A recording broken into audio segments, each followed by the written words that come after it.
0421 بکس مراغه سبزله زلفله. اینجا مراغه است، یعنی شهری که میانه رو رد کرده قبل تبریزی. سواد اینجا نیومده، قحطیه. زلفلی هم از موخ تعطیله. اینجا همه ترشن، ترکش سیلن، آفتاب نزده همه سر کار میره. زلفلی با تراکتورش کار میکنه، زمین رو شخ میزنه و حال میکنه.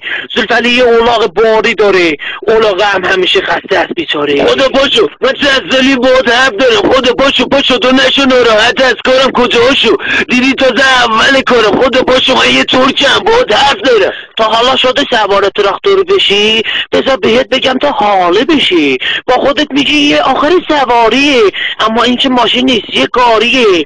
بچه میخواد سوار اولاغی بشه، بابا نمیذاره. اولاغ پالونش شدیده چون که فقط یکی داره.